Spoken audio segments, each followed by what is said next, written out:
ఆవుల దగ్గర నుంచి ఆ ఆవులు high feeding of pure vegetable oils such as repressed oil, cotton, palm oil ఇటువంటివి తిన్న పరిస్థితులు ఆ ఆవులో ఉంటే ఈ రిపోర్ట్లు ఈ మాదిరిగా రావచ్చు అని కూడా చెప్పడం జరిగింది.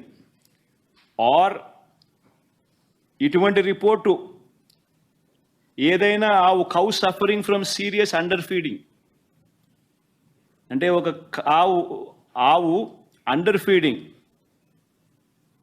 లో ఉన్నప్పుడు సరిగ్గా తిండి తిననప్పుడు ఆ ఆవులో నుంచి పాలు తీసినప్పుడు కూడా ఇలాంటి రిజల్ట్సే వస్తాయంట.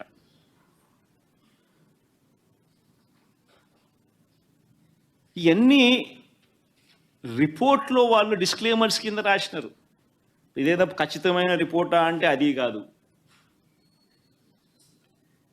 మరి ఇవన్నీ తెలిసి చంద్రబాబు నాయుడు కావాలని అబద్ధాలు ఆడుతూ తిరుపతి వెంకటేశ్వర స్వామి వారి విశిష్టతను, ప్రసాదానికి సంబంధించిన పవిత్రతను దగ్గర ఉండి కావాలని అబద్ధాలు చెప్పి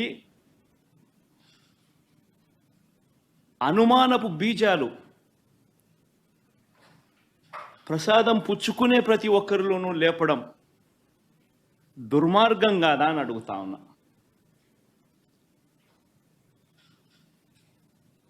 అపవిత్రం కాదా అని అడుగుతా ఉన్నా. నీ రాజకీయ స్వార్థం కోసం వెంకటేశ్వర స్వామి ప్రతిష్టను దిగజారుస్తా ఉన్నాం. నీ రాజకీయ స్వార్థం కోసం వెంకటేశ్వర స్వామి ప్రసాదానికి సంబంధించిన విశిష్టతను దిగజారుస్తా ఉన్నాం. జరగనిది జరిగినట్టుగా, అనిమల్ ఫ్యాట్తో తయారు చేసినట్టుగా ఒక అబద్ధాన్ని ప్రచారం చేస్తా ఉన్నాం.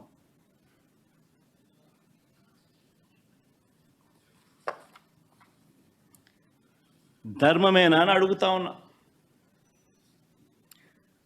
మరోవైపు ఇంకా ఇలా అబద్ధాలు రోజుకు ఒక్కొక్కడు ఒక్కొక్క అబద్ధాన్ని ప్రమోట్ చేస్తారు.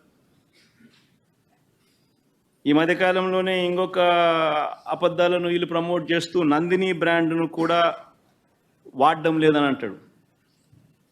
కేఎంఎఫ్ పక్కన కర్ణాటక మిల్క్ ఫెడరేషన్ వారి నందిని బ్రాండ్ అని. నేను అడుగుతా ఉన్నా, 2015 నుంచి 2019 చంద్రబాబు నాయుడు గారి హయాంలో 2015 నుంచి 2018 అక్టోబర్ దాకా నందిని బ్రాండ్ ఎందుకు లేదు? చంద్రబాబు నాయుడు గారు కొనుగోలు చేసిన 6 నెలలకు ఒకసారి పిలిచిన టెండర్ల ప్రక్రియలో ఎందుకు లేదు?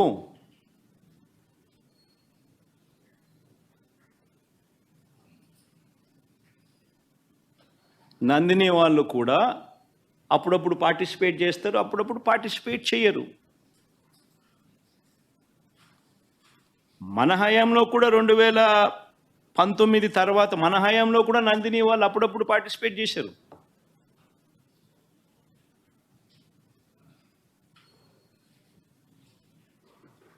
రేటు ఇంకోటి అంటాడు, 320 రూపాయలకి నెయ్యి ఎట్టు వస్తుందని. ఇంకా ఆశ్చర్యకరమైన విషయం అండి, నాకు అర్థం కాల. చంద్రబాబు నాయుడు గారి హయాంలో 2015 నుంచి 19 వాళ్ళు ప్రొక్యూర్ చేశారు కదా నెయ్యిని. టెండర్లు పిలిచి ఇదే మాదిరిగా నెయ్యి టెండర్ల ద్వారా ప్రొక్యూర్ చేశారు కదా.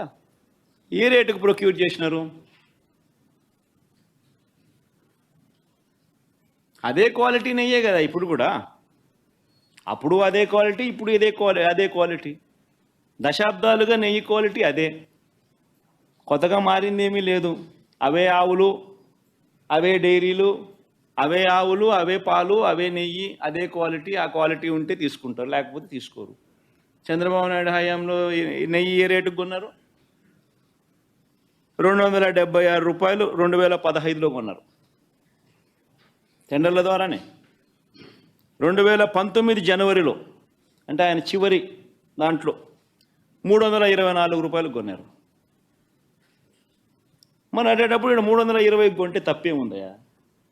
ఉన్న రేట్ అది వాళ్ళు టెండర్లలో వాళ్ళు కోట్ చేసినారు, L1 కింద ఎవడైతే వాళ్ళకి ఇచ్చినారు. ఏం తప్పు జరుగుతూ ఉంది? మీ హయాం అంతా ఇదే రేట్లతోనే జరిగాయి, కొనుగోలు చేశారు. మరి ఇప్పుడు కూడా అదే రేట్లతోనే కొనుగోలు జరుగుతూ ఉంది. కేవలం చంద్రబాబు నాయుడు ఇప్పుడు ఆయన హెరిటేజ్ పాలను కార్టెల్ ఫామ్ చేసి నెయ్యి రేట్లు పెంచేసి ఆ కార్టెల్లో చంద్రబాబు నాయుడు హెరిటేజ్ కంపెనీ లాభపడాలనే ఉద్దేశంతో కొత్తగా ఇప్పుడు రేట్లు పెంచడం కోసం అని చెప్పి కొత్తగా ఇప్పుడు మాట్లాడుతూ ఉన్నాడు చంద్రబాబు నాయుడు. అదే క్వాలిటీ నెయ్యి, అయ్యే స్పెసిఫికేషన్స్ నువ్వు అడిగేది. దశాబ్దాలుగా నువ్వు అయ్యే స్పెసిఫికేషన్స్ అడుగుతున్నావు. అవే స్పెసిఫికేషన్స్ అప్పుడు అడుగుతున్నావు, అవే స్పెసిఫికేషన్స్ ఇప్పుడు అడుగుతున్నావు. అదే క్వాలిటీ అప్పుడు అడుగుతున్నావు, అదే క్వాలిటీ ఇప్పుడు అడుగుతున్నావు. తిరుపతి లడ్డు అన్న విశిష్టత మనం చాలా గొప్పగా చెప్పుకుంటాం. తిరుపతి లడ్డు టేస్ట్ చాలా బాగుంటుంది అని, గొప్ప టేస్ట్ అని. మన అదే క్వాలిటీ టేస్ట్, అదే నెయ్యి, అదే క్వాలిటీ, అదే టేస్ట్. అప్పుడైనా అంతే, ఇప్పుడైనా అంతే, ఎప్పుడైనా అంతే. మరి ఈ మాదిరిగా అబద్ధాలు ఆడటం ఎంత మటుకు ధర్మం?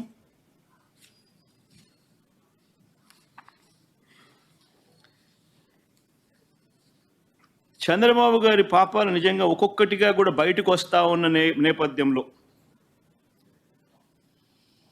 ప్రజలందరూ కూడా చంద్రబాబు నాయుడు గారిని వేలెత్తి చూపించే కార్యక్రమం జరుగుతూ ఉన్న నేపథ్యంలో